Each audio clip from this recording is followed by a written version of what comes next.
Here at the Constitution Study, we spend a lot of time discussing the legal and societal costs of ignoring the Constitution. Have you ever considered the financial cost, though? Sure, we all complain about the size of government, usually around tax season. Of the trillions of dollars spent every year, though, how much is spent on unconstitutional government agencies and programs?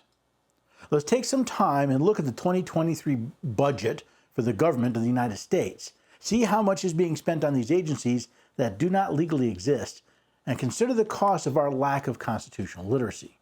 So we'll do that next on the Constitution Study.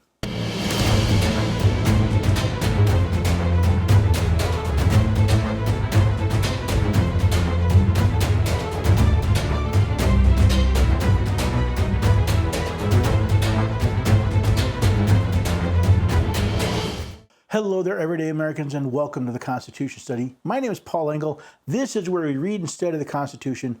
We teach rise and generation to be free, and I'm glad you could join me today. Now, as we approach the holiday season, of course, there's a lot of selling going on, and I've got a couple offers I'd like to discuss with you, but I'll do that at the end of this episode. But for now, let's talk about the cost of our constitutional illiteracy. I don't know anyone who enjoys creating a budget. It's boring, tedious, and generally frustrating. However, as a much younger man, I learned the importance of knowing where the money was coming from and where it was going. So while it may not be fun, budgeting is an important part of fiscal responsibility, which perhaps explains why the federal government is so bad at it. The other problem I see with understanding federal spending is the fact that most people don't deal with large numbers very well. Telling someone a car costs $50,000 is one thing. Telling them it'll cost $1,000 a month, though, they seem to do a better job of deciding if they can afford it or not. Now, with these two limitations in mind, I want to take a look at the 2023 federal budget and see if we can't make some sense of what our employees are doing with our money. Before we discuss dollars, though, I need to make some sense about government spending. There are two clauses in the Constitution that we need to understand before we dive into the money. First is Article 1, Section 8, Clause 1, which reads, "The Congress shall have the power to lay and collect taxes, duties, imposts, and excises, to pay the debts and provide for the common defense and general welfare of the United States, but all duties, imposts, and excises shall be uniform throughout the United States." The first thing we need to understand is that Congress can only legally collect taxes to do three things. First, pay the debts of the United States. Second, provide for the common defense of the United States. Third, provide for the general welfare of the United States. That's a capital U and a capital S, making it a proper noun.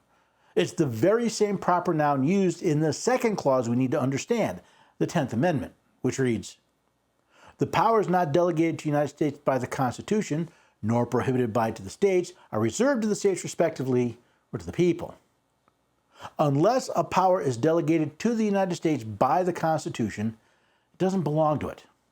I know it sounds simple, but it's the general misunderstanding of these two clauses that leads to so many of the problems in the federal government.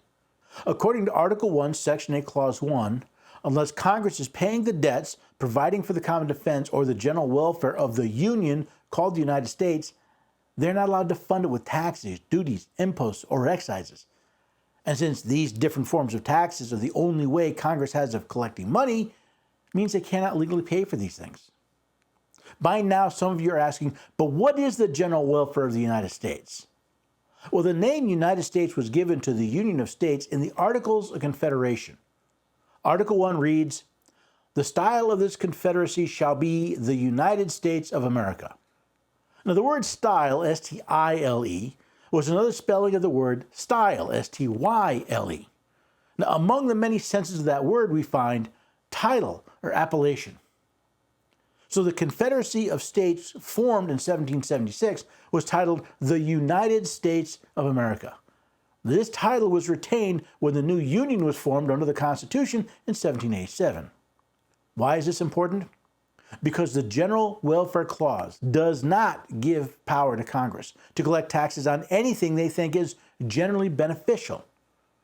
James Madison made this point while debating the Cod Fisheries Bill in 1792, where we read, "It is to be recollected that the terms common defense and general welfare, as here used, are not novel terms first introduced in this Constitution. They are terms familiar in their construction and well known to the people of America. They are repeatedly found in the old Articles of Confederation, where, although they are susceptible of as great a latitude as can be given them by the context here, it was never supposed or pretended that they conveyed any such power as is now assigned to them. On the contrary, it was always considered clear and certain that the old Congress was limited to the enumerated powers, and that the enumeration limited and explained the general terms. If Congress can employ money indefinitely to the general welfare and are the sole and supreme judges of the general welfare, they may take the care of religion into their own hands. They may appoint teachers in every state, county, and parish and pay them out of their public treasury. They may take into their own hands the education of children, establishing in like manner schools throughout the Union. They may assume the provision of the poor. They may undertake the regulation of all roads other than post roads. In short, everything from the highest object of state legislation down to those minute object of police would be thrown under the power of Congress. For every object I have mentioned would admit of the application of money and might be called, if Congress pleased, provisions for the general welfare. The Constitution is very specific. Article 1, Section 8, Clause 1 limits Congress to collecting taxes for the general welfare of the United States, not the several states nor the people. It should be quite obvious that this power is applicable only to the central government and the property it owns. Not that it has been much of a hindrance to Congress in the past.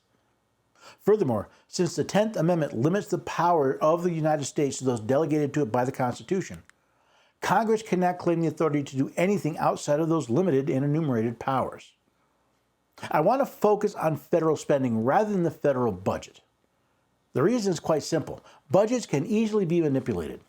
For example, the federal government's 2023 budget is approximately $6.1 trillion. But according to USAspending.gov, a look at the budget resources by agency adds up to over $11 trillion. Remember when I said most people don't process large numbers very well? Trillions are very large numbers. A trillion is 1,000 billion, or a million millions. But that probably doesn't help very much. Consider this. If you were to start counting seconds, it would take you over 31,000 years to count to a trillion seconds. Or if you were to stack $1 trillion in $100 bills, the stack would be over 630 miles tall, which is more than twice as high as the International Space Station. Now, if all that seems overwhelming, consider this. There are approximately 330 million people in America today. If you were to divide $1 trillion equally across all of the American people, that means everyone would receive approximately $3,000 each. Turn that around, and you would see that if we were to pay for the federal budget equally, each American would be responsible for over $18,000. Compare that to the budgetary resources for the federal agencies, and we see that each American is responsible for over $33,000.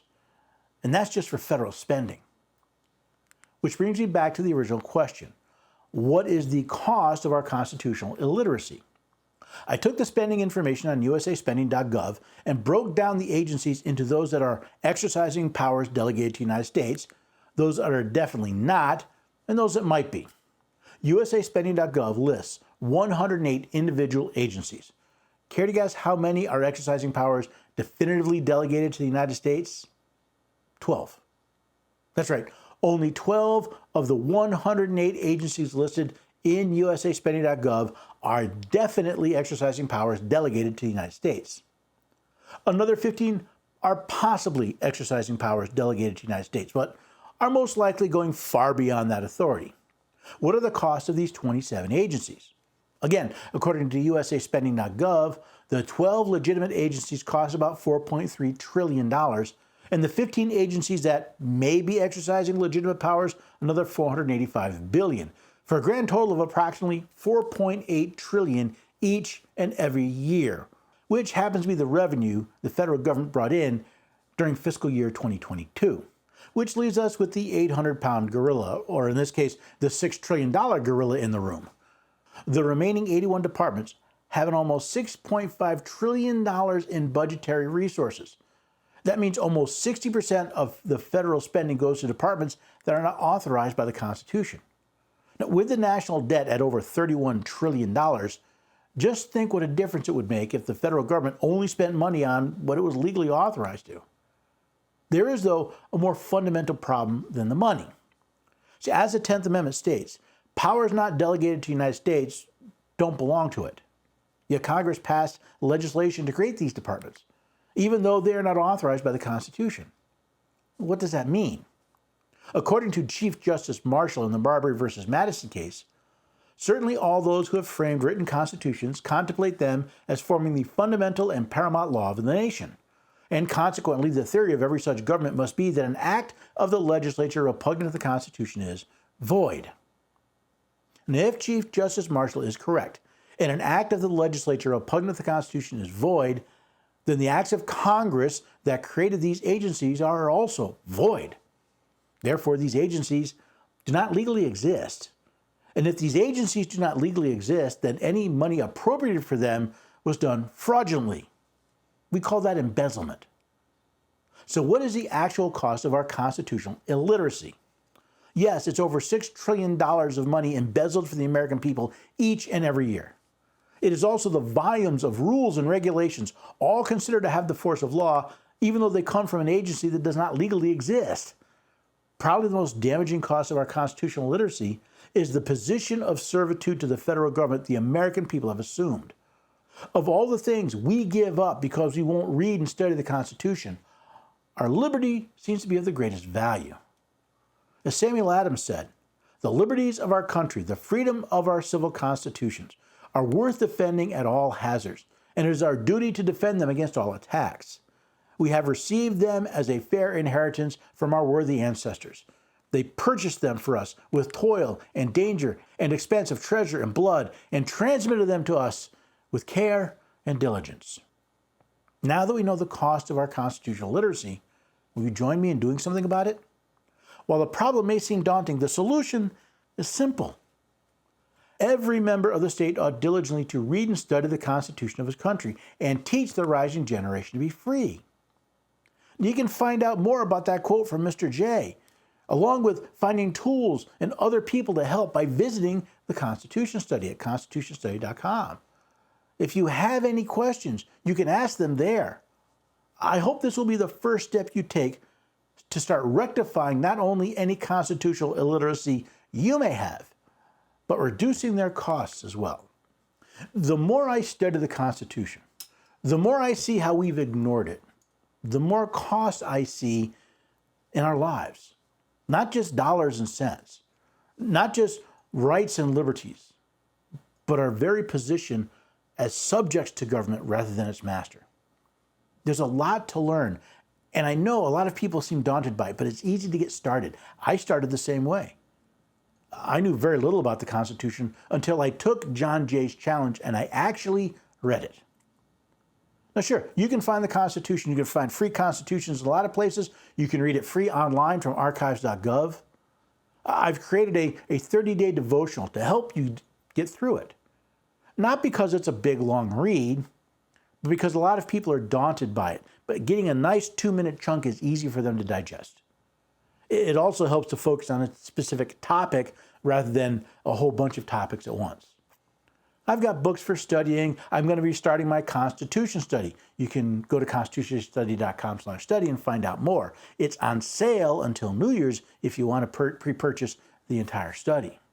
All of this is available at constitutionstudy.com. But I could use your help in other ways. See, it's not just buying things. If you could donate to the cause, if you can help keep this going by help me paying for the software and the licenses and the hosting, well, it'd be greatly appreciated. But most of all, if you would just start reading and then please ask questions. I love questions. As long as they're polite, as long as they're reasonable, I love answering them. I don't believe there are stupid questions in the world except the one you refuse to learn from. And again, you can find all that at constitutionstudy.com. You can listen to me 5 days a week at americaoutloud.com. Just search for the Constitution Study. All these resources are there. They're right at our fingertips. Being constitutional literate is an easy problem to fix if we just take a little bit of time. Perhaps this will be a great opportunity to give yourself a present of a little bit more constitutional literacy, and along with it, some freedom, some liberty, and the protection of some of your rights. And if you think that's worth it, well, hopefully you'll come back and maybe bring a friend or two to the Constitution study.